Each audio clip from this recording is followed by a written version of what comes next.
Hi, welcome to Overlanding from Home. My name is Anton. I'm an avid overlander, lover of nature, and humanitarian by heart. The past while, I've always been interested in the outdoors, and I want to hear about other people's experiences and their rigs. Yes, the big rigs, the small rigs, everything they've done to design them and how they plan it.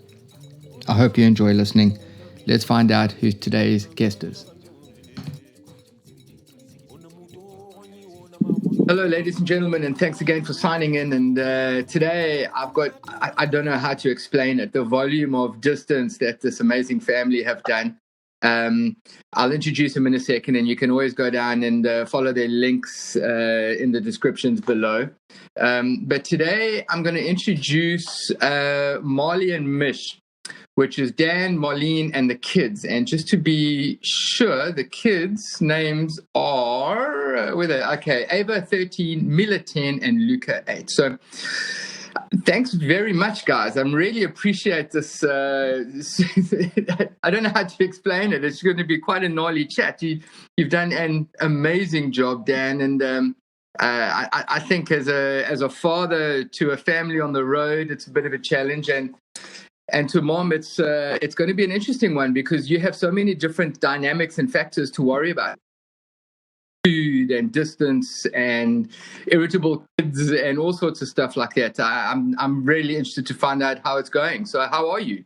We're doing good. Thanks for having us. Thank you. So I think Dan, let me ask you a question. So in fact, it isn't really just for Dan; it's for you too, Marlene.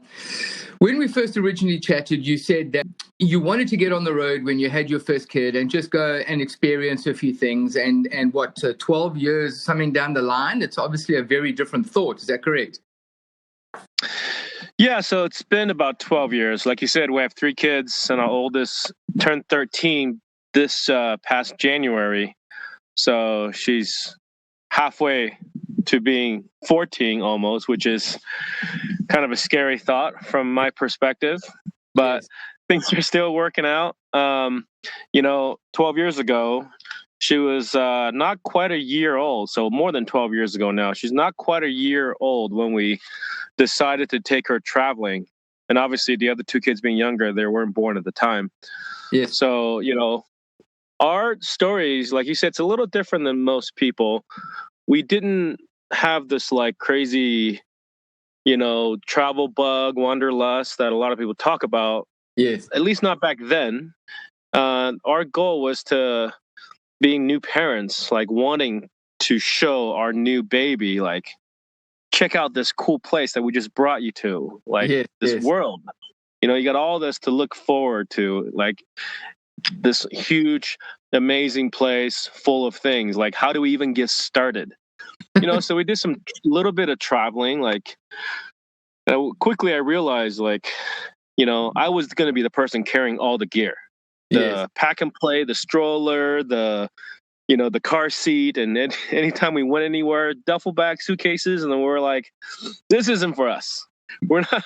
And, I've been in the past really bad at like leaving stuff behind in hotel rooms and losing my phone, losing my keys, all this stuff. So I'm just like, you know what? This is a disaster waiting to happen. We got to travel differently. Yes. So then we decided to get into kind of, like campers, traveling by land, So, we got our first camper back in 2008 and, started out the first year. We had already been self-employed at the time, or at least working from home. So it wasn't difficult for us to say, you know what, if we're going to travel, we don't have to wait until we have time off. We can just go and work from the road. Correct. Not quite as easy back then as it is now because, we didn't have, like, 3G was the best thing. And when we found good 3G, we were thrilled. All around. Yeah, we're like, everybody, there's nothing on YouTube yet, but watch whatever you want. yeah, sure. Absolutely. But yeah, so, it's been a long time. Like you said, it's changed quite a bit over the years. Obviously, the dynamic changes with more people in our family, and the type of traveling we do has been evolving too. We started out in the U.S., starting from California, just visiting a lot of cities, like you would do. Like if you were going to fly for a holiday, you would go to I want to go check out Austin, Texas, or Nashville, Tennessee, or Seattle, Washington, like big cities. You hear about big cities and like the sights to see and the foods to eat. So that's kind of how we traveled back then, stayed at campgrounds and stuff like that. And over time, we realized that, like this is kind of a perfect style of travel to go find more remote places, to be in nature and go visit all the national parks. So we started evolving towards that, and then nowadays it's sort of primarily what we do. We try to involve more sort of nature type camping, try to find stuff down a hard to find spot down a beaten path, and we'll sprinkle in some culture and cities here and there. I think it's fantastic. I mean, obviously, I have a 6-year-old daughter, and I grew up in the mountains myself. So it was a big deal for me to show my daughter, like this is what it's like when your shoes are off and you're playing in mud, which is what many city kids don't really get to do. And my daughter completely loves it. I mean, if I said to her, we're going to get a van and travel, or even in my Defender and say, listen, we're going to drive and see how it goes. It should be packed and ready in the car in about an hour. And you need to, like you, being a dad, having to worry about all the other stuff. So I want to ask you quickly. Right. I'm going to break this up into two. Dan, how did you choose your first camper? And Marlene, did you give certain criteria of have to but not important things for the camper? So our very, very first camper, I don't know if you have these in South Africa. They originated from Europe. It's called a tab. It's kind of a modern teardrop camper. Yes. It's pretty popular now. I see a lot of them, but back then, we wanted something that was small, and we wanted something that we could pull with the vehicle that we already had. So we shopped around, and then we found a used one. And then, we didn't have a huge list of requirements because, like I said earlier, we were just kind of thinking about doing this as a way to, take our kid out on some trips. So we weren't planning on full timing at the time. Just like winging it. Yeah. And that's kind of how it was with our when we decided from that tab trailer, we went to a dealership that sold them, and we saw Airstream trailers, and we fell in love with it right away. Didn't think we were going to get one. Recession hit, prices were really low, and we snatched one up for a good price. And that's the camper that we took to all 49 drivable states in the U.S. and beyond, a little bit in Canada. Yeah, so I think, even though we're in this 4x4 spinner van now, a lot of people who kind of follow our travels have known us for being a family that lived in an Airstream, because we were in that for 7 years. Okay. And, it was interesting because the bigger our family grew, the smaller our camper got. That's because of that evolution of wanting to go to places that are hard to get to, and we needed to have a smaller vehicle and didn't want to tow a trailer. Yes. So we traded. We didn't trade it. We still have the Airstream. Actually, we have it set up on a friend's property in Arizona, and it's being used as an Airbnb. Oh, lovely. So yeah, so we still have it, and in fact, we promised the kids, because they're so attached to it. They grew up in that. They're so attached to it that we promised them at one point that we would never sell it. So, I got to be a person of my word, so I have to stick to that. Yeah, well, brought to a stake and claim to my Defender, which is named Ollie. And she's like, Daddy, when you get a new Defender or a new vehicle, then Ollie's mine, and we're going to drive together. And bear in mind, she's still only 6. So, there's great ideas I'm going to stick with them. I'm going to hold her to it. I'd love it if it did happen. So out of all the states, obviously getting the vehicle or your camping stuff to some of the islands, is it a challenge? I mean, have you been to the places like and I'm talking about on your first leg, obviously out of the US, Hawaii and things like that? Is it big enough to travel around or to get to them? Well, Hawaii is the only state in the 50 U.S. states that we haven't taken a vehicle to. Our kids haven't been, but we've been in the past. But we flew there. But that's something that we want to do, but we haven't really decided how to do it. We've taken our vehicles to islands on ferries. Like, obviously, we shipped our Sprinter. We're in Europe now, so we shipped our Sprinter from the east coast of the U.S. across the Atlantic, yes, to Europe, to Belgium. We've taken our Airstream to Alaska, but we drove that. There is a way to get up there by the Alaska Marine Highway through ferries. We've taken our previous camper, which was on a Ford F-250 4x4, okay, to Newfoundland. So Newfoundland is also an island off the coast of Canada on the East Coast. We've taken it from the very bottom tip of Baja California to mainland on a ferry also. That's right. We sailed across from La Paz to Mazatlan. And we've also taken our van on several ferries here in Europe. I think maybe the longest one is to the island of Crete. Okay. In Greece, right? Yeah, so in Europe, even though it's relatively short amount of time compared to how long we travel, but we've been here almost 2 years now, and we've taken it to like 29 countries in Europe, and we were practically at the southernmost point on the island of Crete in Greece. We drove it all the way up to the northernmost point in Norway, up in Nordkapp. So we've tried to take our van to as many places as we can, and not just to we're not like a lot of overland type. They're very goal oriented. Like these would be like bucket list items. Yes. But our motivation is more to see things. Yeah. With our own eyes, like to experience it and go spend some time there. So. When we came to Europe, we knew that we wouldn't be able to do Europe in like 6 months.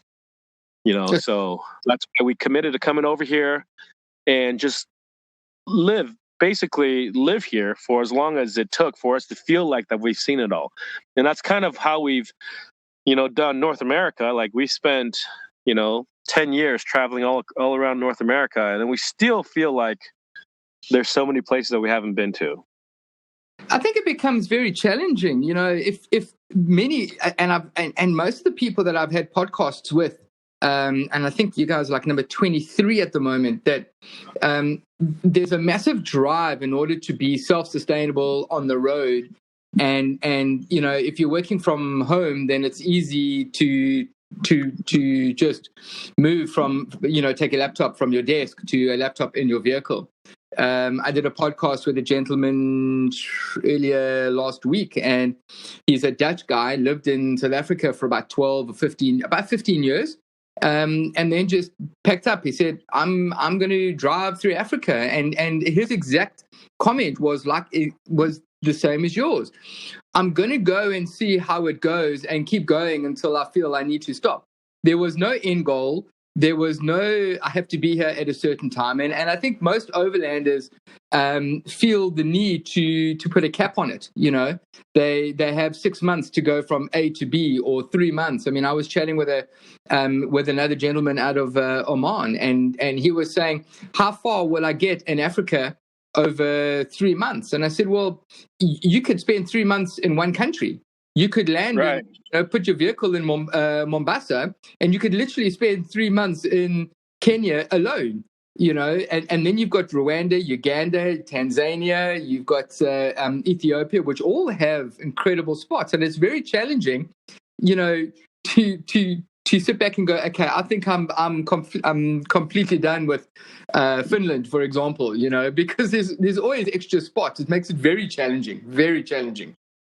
Yeah, and and I understand that. Like I understand how some people say, okay, I'm going to do this in 3 months or 6 months or 12 months even, and a lot of it comes down to like finance reasons. Not everybody can work from the road, but I think this pandemic that's creating a lot of awareness of what's possible. A lot of people are finding that it is possible to work from home, and if you're going to be working from home, then home can be wherever you want it to be. And I think that's why you are seeing a bit of a boom right now in like camper van sales.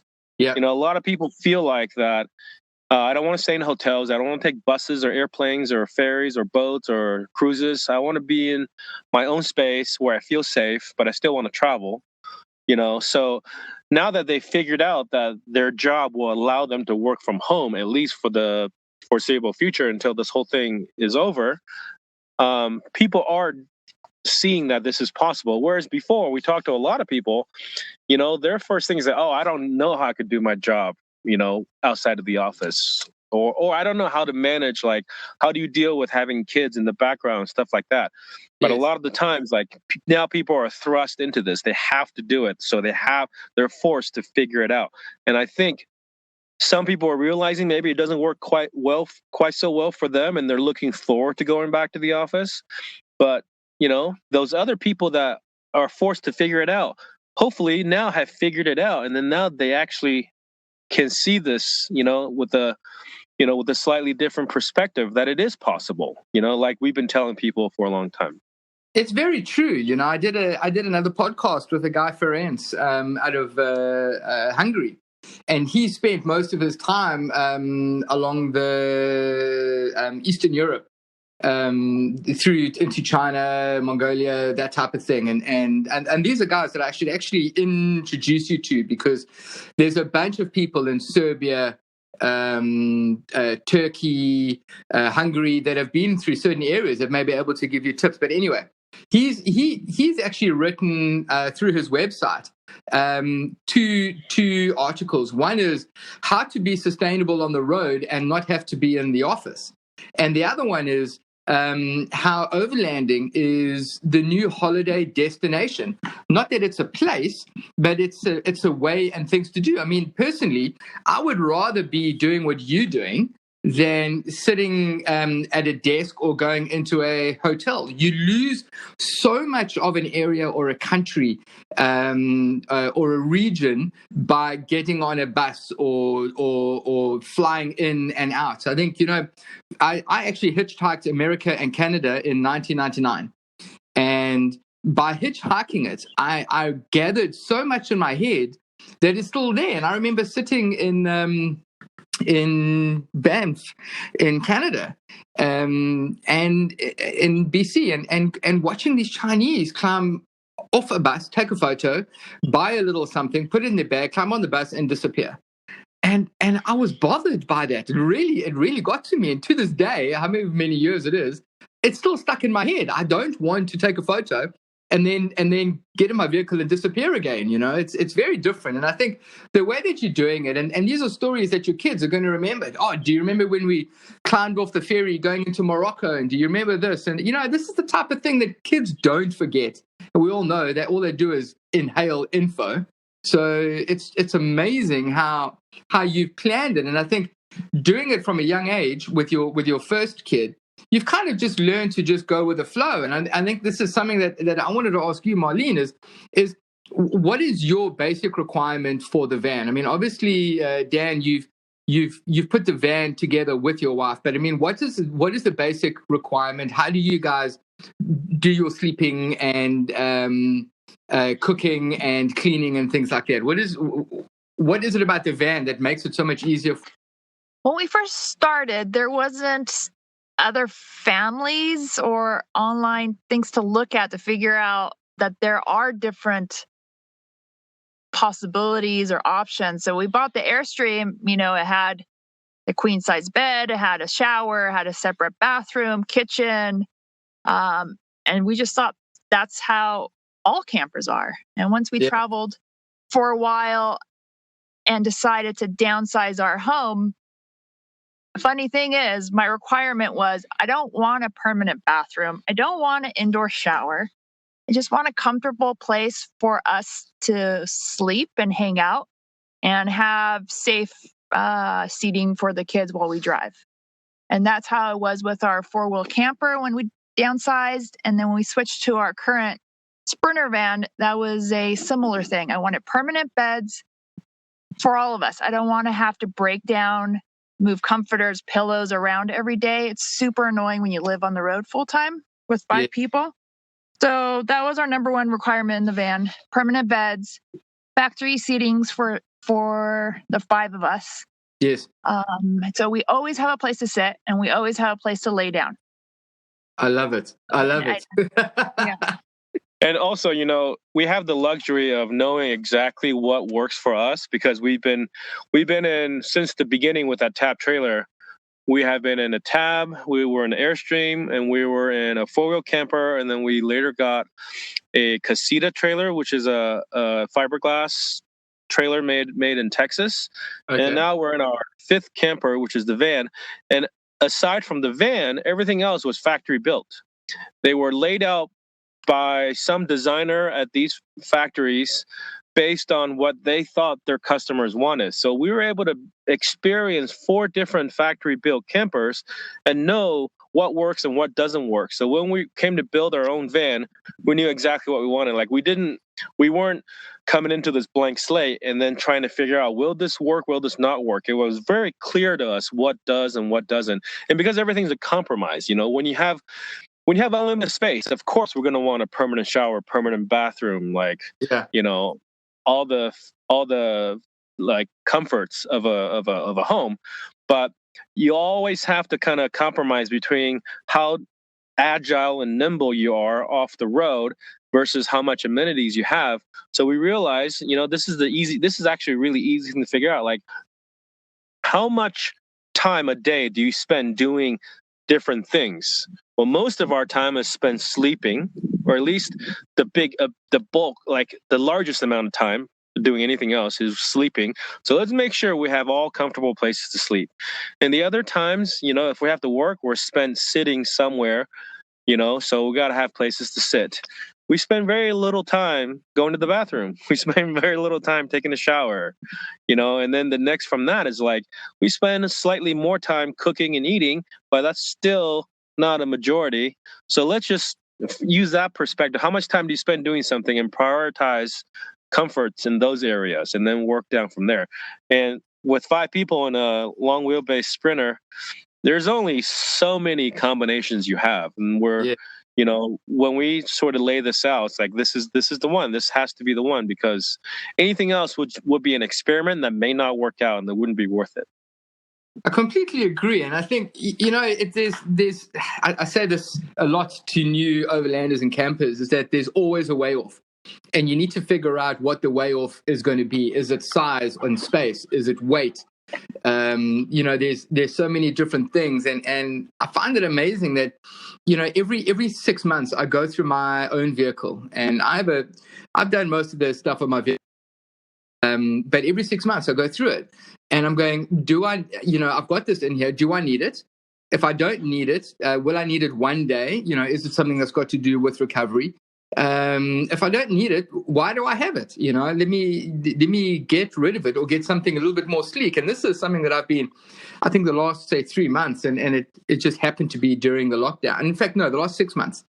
I've been looking at other options for the same thing, like a little kettle, camp stove kettle, and sleeping bags, and little mattresses and things like that. Do I need something bulky? Can I downsize, sell it off, and then buy something that's a little bit more streamlined or more of what I need? And I think that's, you guys have been through all of this in the first, say, 3 or 4 years, understanding what you need. And I think you nailed it on the head. The only main time that you're in your vehicle is either when you're driving, which means you'll be sitting, or when you're sleeping. The rest of it is really minimal, obviously, unless it's raining, but it's really minimal. You don't want the kids to sit in the van. You want them to be outside having fun. I mean, and that's that is, to me, the way that you've nailed it. I mean, looking at your van, I can't see all the proper pics of the inside, but from what I have seen, I think it's amazing. I think you've really got it down.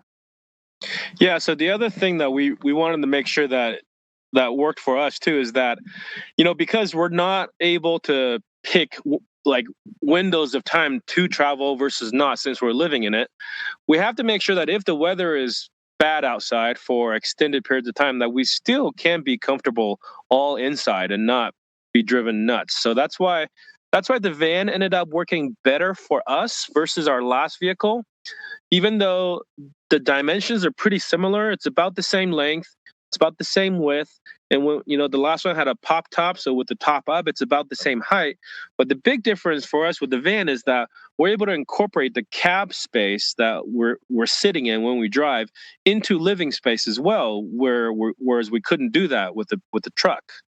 So now we have like compartmentalized spaces, even though it's still just the inside of a van.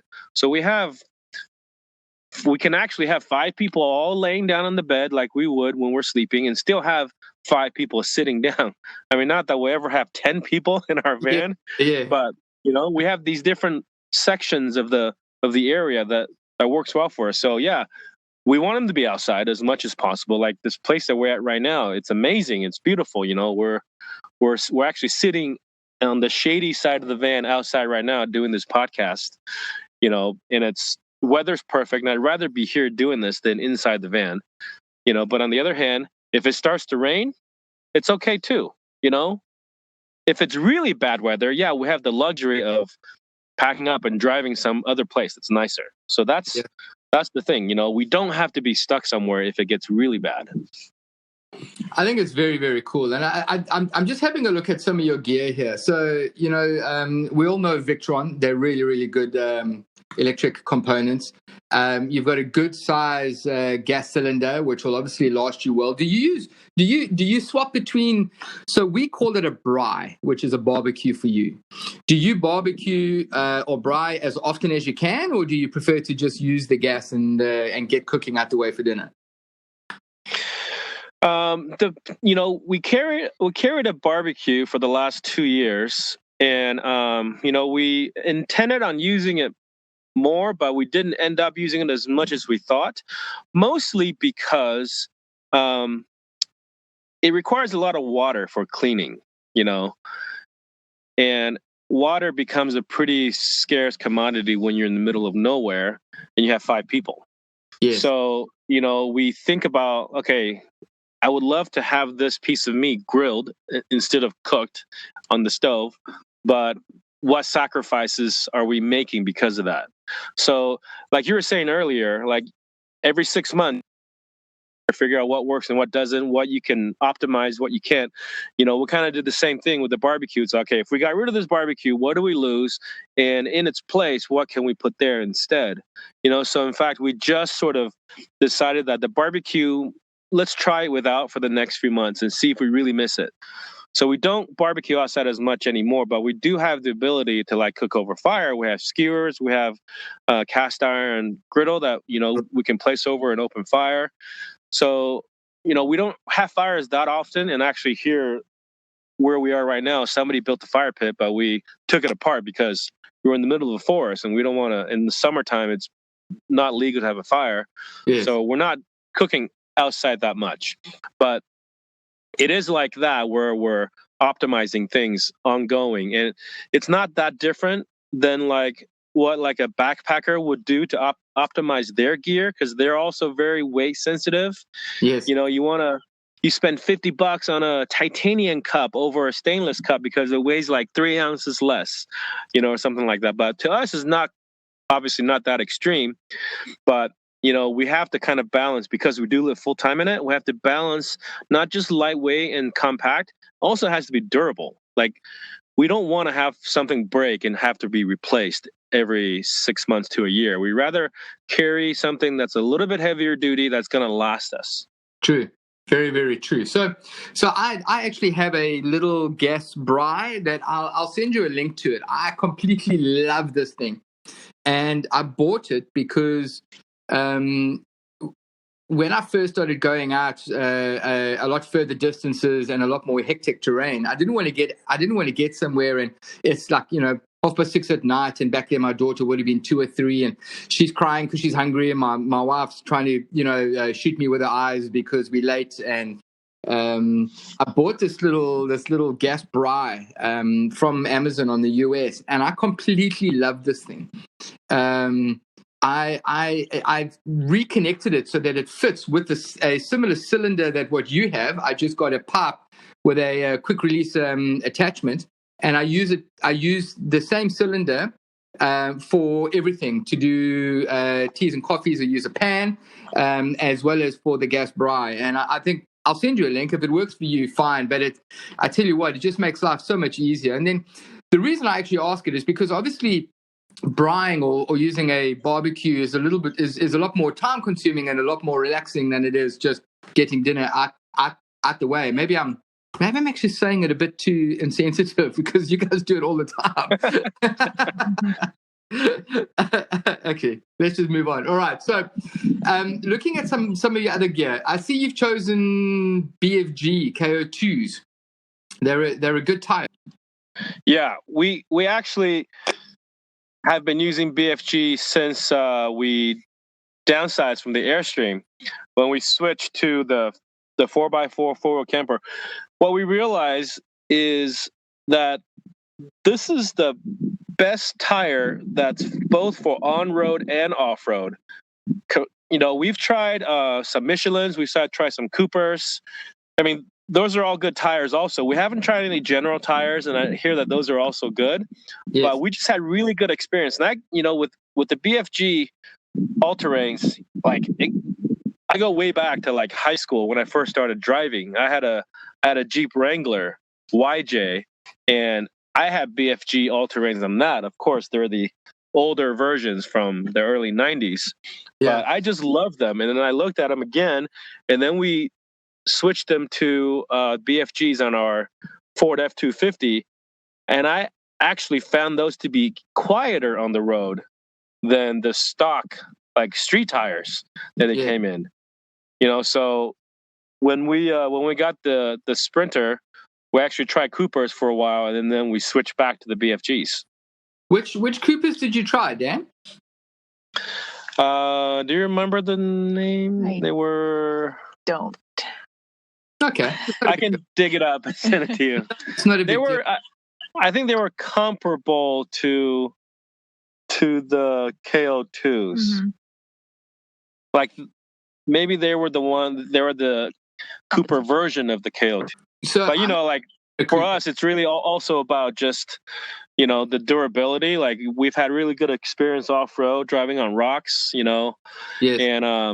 And they last, we get, I don't know, 50, 60,000 miles on these tires. That's good. That's road. Really good. Yeah. It's really, really good. That's impressive. I mean, all-terrain tire. It's a really, really good tire. They Cooper in the southern half of Africa is becoming a lot more popular because it works. The compound is really is designed for the terrain. But KO2s and BFG have a very good name in the industry, and I mean, I'm not knocking them at all. They're just very different to what I would use for where I go. But there's a number of things that everyone does according to what they want, and there's no right or wrong. Listen, they're a good tire. I want to ask you. So, did you choose the Dometic fridge, or was it part of the deal with the van? We've actually had Dometic products going all the way back to the beginning because our Airstream came with all Dometic products. Okay. Fantastic fans, Dometic air conditioning, Dometic fridge, Dometic stovetop. So we actually had been using it, and before we even started working with them, we started working with Dometic about 3 years ago, I think. Okay. They reached out to us and say, hey, we're starting this ambassador program, and we're like, oh, we use your products for the last 8 years already or 9 years already. So, we love it, and it's a perfect kind of marriage between an ambassador and a company. And we've been like offered programs like this from companies that we don't know, and it doesn't make sense for us to work with them when we don't know anything about their product. So that's why we agreed to work with Dometic on something like this. And the Dometic fridge was actually something that they gave us to try before we built the van, before we even bought the van. They say, hey, we acquired Waco from Australia a few years ago, and now we're rebranding them to Dometic. Yes. And we knew that Waco had a good reputation. They had good fridges. So then they're like, we'd like to send you one to try out. So they sent us one, but we didn't really have a way to use it back then because, until the van, everything was factory built and came with a fridge. So we already had a Dometic upright fridge in there. So we're like, yeah, great. So it was funny because when we first got that fridge, I was looking at it, and I was looking at Marlene's like, we should build a van around this fridge. Rather than buying a van and then, figuring out what goes inside. Like that fridge was like, okay, now we got to do something with this. I have to put it somewhere. Yeah, he was totally joking. And I was totally joking, but it ended up happening a couple years later. Yeah, one day I'm like, yeah, let's get a van. Shall we leave a kid somewhere and take the seat and put... Yeah, exactly. Imagine all the drinks, all the extra drinks we can stuff in here. Oh, lovely. But I mean, so it's a 65 liter, right? Yeah, we started with the 65. We started with the CFX 65, but we've actually upgraded just last year when they came out with their CFX 3 series. We upgraded to the 75. Okay. Main reason is because the 75 has 2 compartments, so we can have a freezer, a dedicated freezer. And it required a little bit of reconfiguring of our fridge platform. We had to extend it by 20-30 centimeters. Mm-hmm. And that actually worked out. We had the space to do it. And we ended up building a shelf that we can put our spices and oils on for cooking outside, rather than in the past we had to dig them out of a cabinet before every time we cooked. So now it's actually, the fridge is bigger and we have more storage space for pantry stuff. It sounds like it's really you guys have really found a way to make things happen for what you need. And I think I have a 40 liter, and I'm on borderline now trying to figure, should I get something slightly bigger? But I can't. I have the only one back area of a Defender. I can't exactly just move it up, because if I do, it's going to take up a little bit too much extra space, and then I'm going to not be able to put my ammo crates next to it, which I've designed to tie down. So I'm in a bit of a predicament myself. Yeah. But, I'm quite surprised that even a 75 liter works for 5 of you, because kids at that age are just inhaling food. And do you have a lot of dry storage?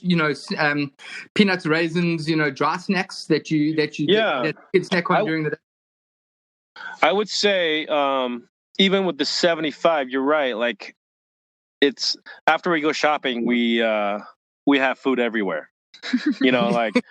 After we if we know we're going to be a few days, we go stock up before, and it's always we get to where we're going. It's okay. We got to eat some of the stuff off of our bed so we can free up some space. But yeah, they do eat a lot these days. Every day seems like they're eating more. For a few years, we were able to get away with them sharing one adult-sized meal, but those days are long gone. Now they're practically eating an adult-sized meal per person. Yeah, the logistics are very, very interesting. So, I mean, out of 7 nights a week, how many lunches and dinners do you eat at a takeaway or a restaurant or something, compared to making it in van? Well, lately, since we crossed into Morocco back in February, so for the last 6 months now, we probably have eaten out less times than I can count on one hand. Sure. Just because, during the pandemic, we were concerned about like, okay, is it safe? Is it safe to eat out? Should we just make food? So we ended up just making food. Even in Morocco, what's really cheap to eat out, we end up camping at places where there's no practical place to go eat out. So we just stock up on groceries, and then we make, like, if you do the numbers for the last 6 months, that's probably like 99% of our meals in. That's pretty good. I mean, it takes a lot of effort to try and make it work. Yeah. Hasn't always been the case, though. Hasn't always been the case. Like I was saying at the beginning, that our modes of traveling have changed. And at the beginning, when we were going to Nashville, like, hey, we're in Nashville, we got to eat at Nashville. We're in Austin, we got to eat in Austin. We got to go to, the 72-ounce steak place in Amarillo, Texas. And we got to go to this, the famous fish market in Seattle, Washington, and eat there. So we did a lot of eating out. And actually, I would even say, even towards the end of us traveling in the United States, like it's much easier for us there to eat out because it's easy to park. Seems like food places are everywhere. And sometimes, like you say, you drive, and you can either spend an hour on the side of the road, make food, do dishes, clean up, or you can spend 20 minutes, hop into a place real quick, grab a bite, and then be on the road again. So, when we travel like faster and longer distances, I think we tend to eat out more because it's more convenient. Yes. But in the last 6 months, because of all the stuff that's happening, we've slowed down a ton, which means that it's not a big deal to spend, some time cooking, figure out what we want to eat, and just take things slowly. So I want to just touch on it quickly, and the podcast isn't about the virus, but I've read a bunch of times that quarantined. How many times have you been quarantined? We've officially have only been quarantined once, which is when we went down to Morocco in February. We spent almost 2 months, or just about 2 months there before the lockdown happened. And then, on our YouTube channel, you can see like the whole story about us being locked down. There's probably 4 or 5 videos where we sort of showed what happened to us while we were there and how we, eventually got on the ferry with a bunch of other people. But we were in a kind of a staging area and we weren't allowed to leave. So I guess that's kind of quarantine in a way, but that's more of a lockdown than anything else. But when we came back from Morocco to Europe, it took us, we went from Morocco to France because Spain was peaking at the time and they weren't allowing anybody in. So we had to take the long ferry to France. And from France, we took 3 days to drive back to Croatia, where is actually our country of residency at the moment. So we were allowed to come back. And when we came back, we had to officially be quarantined for 14 days, not allowed to leave the apartment that we were in. Yeah, couldn't take out our trash, get groceries. Yeah, monitored. And since then, we've stayed in Croatia. We haven't left Croatia since we got back. And this would have been about 4 months ago. Sure. Okay. But you're obviously enjoying Croatia enough that you're not in a rush to find another spot. No, so Croatia is actually Marlene's parents' home country. That's where they were born. So that's how we were able to get residency here. Marlene and the kids have dual citizenship. They have American passports and Croatian passports. And me, as the spouse, I was able to get residency. So that actually worked out really well for us because it gives us freedom to travel Europe pre-pandemic. And then post-pandemic, it gave us the assurance that we'd be able to come back to Europe. In fact, some of our friends that were Americans and Canadians that were in Morocco at the same time as us, they were stuck there for months after we left because they weren't allowed into Europe. So, we've been to Croatia a number of times before, a couple times with kids, a couple times before we had kids. Marlene's been coming here since she was a kid. But Croatia's like most of Europe, summer is the popular place where everybody, takes holiday and vacation and go travel. So it's really busy in the summer, like especially right now. Right now is basically the peak. And our original plan was to not be in Croatia during the summer, to avoid the crowd and also to avoid the heat. We wanted to be in the northern parts. That's why last summer we went to Norway. This summer, the original plan was to be in Scotland, and then we wanted to go sort of travel based on seasons and, to get nice weather. But knowing that this was going to happen and we came back to Croatia in April, suddenly we realized this was an opportunity to spend a summer in Croatia that we weren't planning on doing and actually do some swimming in the Adriatic Sea that had we not been here in the summertime, it would be too cold to swim in. Correct. We also felt like, well, this is also a good opportunity to be in Croatia during a season that's probably going to be the least amount of people that they've seen for probably a couple decades, because it's gotten so popular as a destination that in the summer, it's shoulder to shoulder. You don't even want to be here. But we felt like, wow, this is an opportunity to kind of be at a destination place that's not as crowded as a normal year. But it turns out it's still pretty crowded, so we had to get away from the coast. We're hiding in the mountains. Yeah. A slight backfire. Yeah. Slight backfire. But, it got us to explore. It's kind of like where we're from in California. We used to live just a couple hours from Joshua Tree National Park. And it took us probably 5-6 years of traveling on the road before we ever went to Joshua Tree for the first time, because we always took it for granted. We always assumed that's going to be there, we'll go. But we went to like all these different places on the East Coast, went to the Florida Keys, went to all these different national parks around the country before we even went to the national park that's closest to where we used to live. So I feel like Croatia was kind of that way too. It's like, oh yeah, we'll go to these national parks in Croatia when we have the time. But, this happens to be the perfect year for us to do that. So we're enjoying having the opportunity to do it here, even though, it wasn't the original plan. But the way that we travel, like you said, we have that flexibility and we're making the best of it. And that's the way that it should be. I mean, I think we've touched on it already, that it's very difficult, and you lose so much feeling of where you're going if you rush it. So I want to ask just one or two more things, and then I'm sure you've also got a day to get to. What do you use for your navigation? I mean, do you use the general Garmin stuff and then buy the maps for the areas that you're in, or do you just buy road maps in the country that you arrive? Do a brief planning online and then start heading out?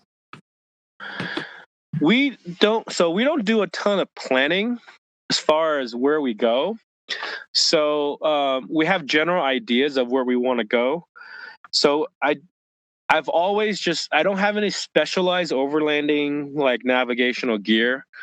And I think it's mostly also because the way that we got into this lifestyle was gradual. It was not like, we didn't plan a big trip where I had a lot of time to spend in front of Google and Amazon, research the best stuff. Whatever I had at the time, 12 years ago, that's what I stuck on the dash of my window, and then we started driving with it. It was just the basic Garmin. And I've gotten 2 or 3 other basic Garmin GPSs since. We went to we're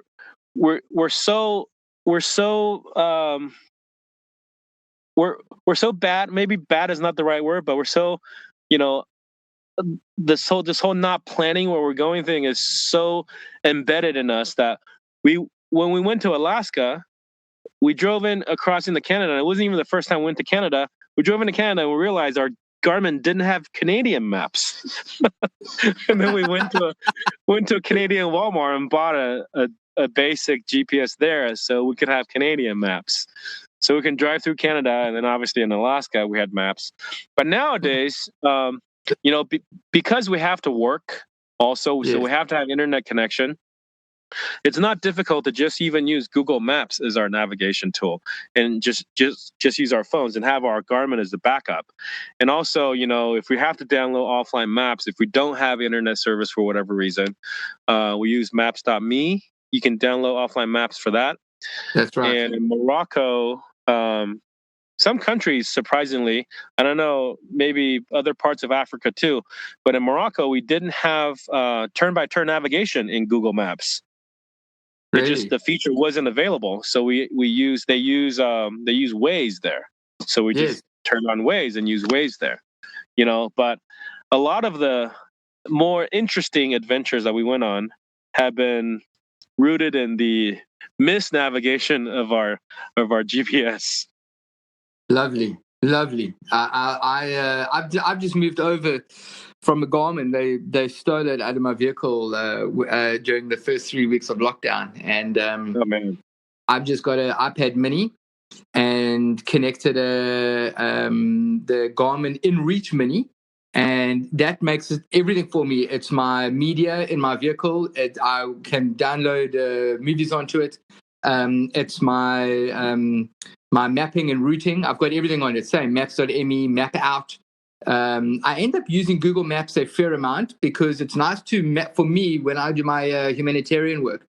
I map out where I'm going on my iMac, and then I just transfer it straight onto the computer. I mean, onto my iPad Mini, which makes life a little bit easier. So I'm a big fan of like you are, multiple functions off the same item. So it did work out for me. But I think what you just said is very true to how you're living your life, and it's exactly that. You're literally climbing in and you're heading out. Which way we'll go that way, and stop when we need to stop. I think it's fantastic.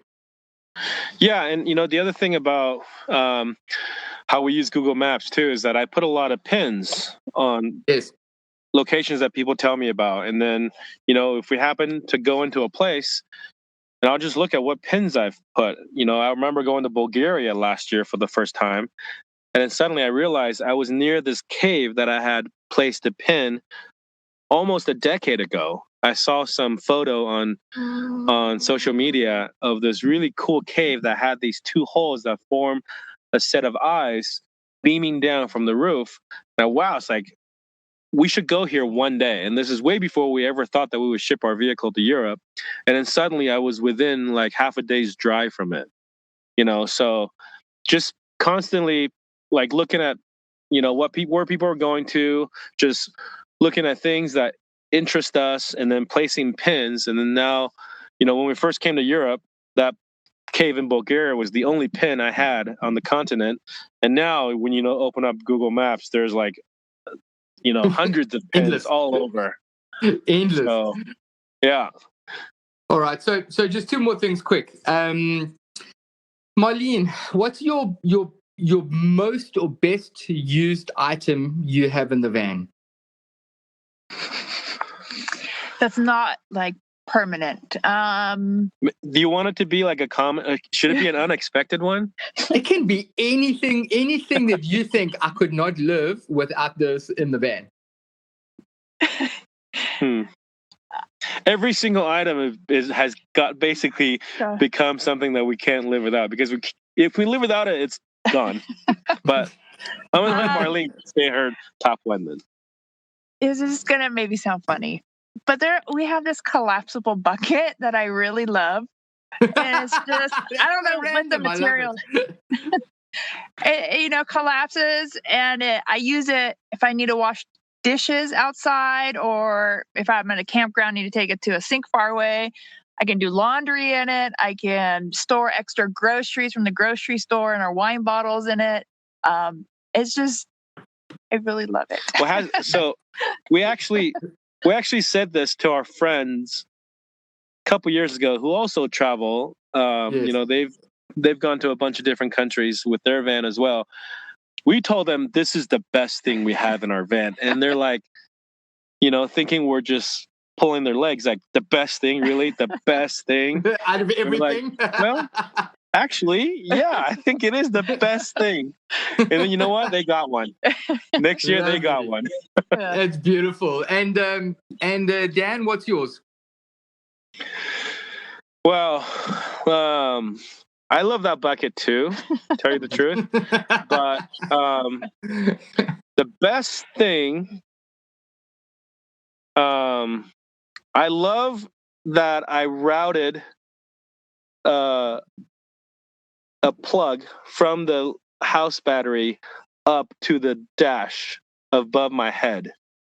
There's a little storage shelf above the driver's seat. I routed a 12-volt socket from the leisure battery to the front so that I can just leave things plugged in there, and I power everything from it. I power GoPros, I power the GPS. I don't have to worry about it draining the car battery because it's running off of the back. So it's yeah. So before I would wake up in the middle of the night and thinking, oh my God, I forgot to unplug that thing that's using the house or the car battery. We're going to wake up with no way to start the car. So a lot of my favorite things in the vehicle has to do with how much trouble would I be in if I didn't have it. Yes. Lovely. That's good. Listen, I've put USB charging points in certain areas, and I think one of the best things I've done is taken a cable that goes through my dash at the back without having to drill a hole, and charges my iPhone and my iPad while driving, and it's a completely like hidden cable. So exactly. I'm 100% respect what you're saying, because if it wasn't there, it would be more clutter in my face while I'm driving. Right. Nobody notices it because it's all hidden away. They're just like a little wire poking out, but it changes everything. Completely agree. So this is my last question here is something that people tend to know off the top of their head. So maybe you guys do. So what is your best and worst moment while being overlanding? And it's a tough one because you've had you have a long history of 12 years. So I mean, do you have anything that sticks out in your head right now that is your best and worst moment? And they both don't have to be the same. Marlene, you can have a different one to Dan. I mean, there was this moment when we're in Oaxaca, Mexico, where like we had to deal with like a shady taxi driver who were friends with the police, and they're trying to scam us for a bunch of money. And it was in front of the kids, and the kids were really scared. So like, it wasn't necessarily, I wouldn't call it like my worst moment. It was just a very, very unfortunate moment because we love the country so much that to have something like that kind of taint our memory, to have something like that happen in front of the kids. Leave a sour taste in your mouth. At a young age too, and I feel like that they were like truly frightened because they were, Oaxaca is one of the poorest states in Mexico, so there's a fair amount of just small time corruption, with the police there. So they were really just there to like get some money out of you, but they do it by way of intimidation. So there were like 6 or 7 police cars and a dozen police there for something that like this taxi guy claimed that we like cut him off, even though, but to have that happen, to have that sour taste in our mouth for the place was unfortunate. But by and large, like we still love Mexico, and it's one of the places that, we potentially would want to have a piece of land there and maybe have a little getaway somewhere on the coast. But that was not a great moment. And I agree. That's my probably worst moment too. And then some of our best moments, I don't know. I remember I didn't actually. So my best moment is something that happened to Marlene, I think. Oh, maybe she'll agree too. we were in we're in Alaska, and we had been in Alaska. It was during the summertime, so it was the sun is out like it is in Scandinavia here, and in the northern latitudes where the sun doesn't go down. So it never gets really dark enough if you go to Alaska in the summer to see northern lights. But we want to see northern lights really badly while we're up there. So we stayed. It was probably like late August, and it's starting to get a little bit chilly, and it finally gets dark enough right around like 1:00, for us to see northern lights. And then we waited this one night. We knew it was going to be clear. We knew that we had a good opportunity that the more favorable that it was going to happen. And then I remember seeing it. They start coming down and dancing. And then I drove around. I took the truck and drove around to the other side of this bay that we were at to get a better view from the other side. But then I was talking to Marlene on the phone, and then she was telling me that I'm looking at these. Are you seeing these lights? It's amazing. I didn't think that they would move like this. And she said, you know what? And I looked down on the ground. There was a bunny standing next to me, also looking up at the northern lights. I forgot about that. Like mesmerized by these lights. Because we were in the city. We're in the city, Valdez. Valdez, yeah. Somebody in Valdez had decided to get bunnies for their kids, and then a couple years, or even maybe even less than that, decided that they don't want these bunnies anymore. So they just let their bunnies loose, and now they're just like like wild bunnies running around the whole town. Because you know what they say about bunnies. Yeah, of course. They multiply. Yes. But it's somehow kept in a reasonable population because, there's some... The cold and predators. Yeah, there's some predators around. But yeah, there are just these random bunnies hopping around. that's, I say this every podcast, but no good story ever started off with when you went to the kitchen to boil the kettle for a cup of tea, and right. It no happens every single time. Yeah. So listen. Yeah, I don't know. Do you have a different one, or is that yours too? I think you covered it all. Oh, you took the easy way out, Marlene. But no problem. Listen, I don't think there's much that'll top bunnies staring at the lights with you. No. Yeah. Well, I almost expected the bunny to have like a camera to take photos of it. Beautiful. I love it. So you guys have done, I think it was 250,000 Ks in the US, right? Yeah. So basically, we were living full time on the road. So we never actually did any kind of like calculation of how many miles we drove, but whatever miles we have on the vehicles, that's how many miles we drove. Sure. Because we were full time. Yeah, we went through 3 vehicles over that time, and it was about 250,000 miles. It's a big number. So, now that you've got residency in Europe and obviously back in the US, any plans on coming to into the southern part of Africa? We will see how we feel about this more modern, because our concern is, taking a more modern Sprinter van with the modern diesel engine in certain countries that we may not find the proper fuel for it. Okay. So it's the same concern that we have for Central and South America, that we need ultra low sulfur diesel, and a lot of places you can't get it. And it's these newer vehicles, they're not great with the high sulfur or the higher sulfur diesel, and they'll just go into cripple mode, and we don't want to be stuck somewhere because we put the wrong fuel in there.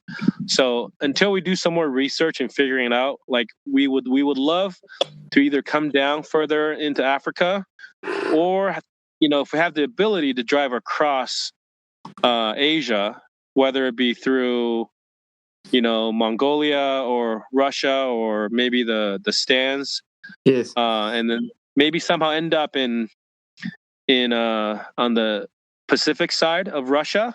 Yes. And go back to California that way.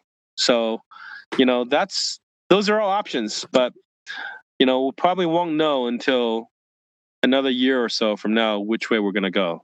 Sure. Well, we have 50p and 500p. 500 is mostly for the big trucks, and in most cases you can get good quality diesel in SADC. In fact, in all over, I've never. Most guys put an extra filter through, just to catch any other junk or nonsense or moisture. But right. Either way. You've got a fan waiting for you. I think there are mods that we can do to make the van accept, more various types of diesel. Yes. We just have to figure out if that's something we want to do while we're here, so we can go further, or if that's something we want to do when we get back to North America, maybe do the mod and then go south from there. Yes. But until we find the right process and the right, because we also bought this van new a couple years ago, and whatever mods we do to it will void the warranty. So we're sort of thinking about waiting for the warranty to expire first, and then there's no reason for us to not do it. Correct. Makes sense. Well, listen, you have a big fan waiting for you when you get to South Africa. Hopefully sooner than later. And guys, thanks really much. I really love this. I think I could have spent another hour talking, but we have a day to start. So thank you very much. And blessings to all 5 of you. I'm really amazed at how you control it. I mean, there was stuff I didn't even get to ask you, schooling and things like that, but maybe another time. But listen, enjoy the summer. Thank you very much for the effort and the time that you've given into chatting. I really appreciate it. And I'm very excited to see where you guys are heading off to next. At the moment, things are lightening up in Europe. Yeah, thank you so much. Thanks for having us. We enjoyed it as well. Thank you. No problem. Have a good rest of your day, Dan and Marlene, and go and have some good meals. I think you deserve a bit of a snack out instead of in the van. Yeah, maybe we'll make the kids cook lunch for us. Well, maybe you want to eat instead of cleaning up. Clean up. There'll be a lot of cleanup to do. Enjoy your All right, day. Tom, Thanks very much for your time. Okay, bye. Bye. Cheers. Bye-bye.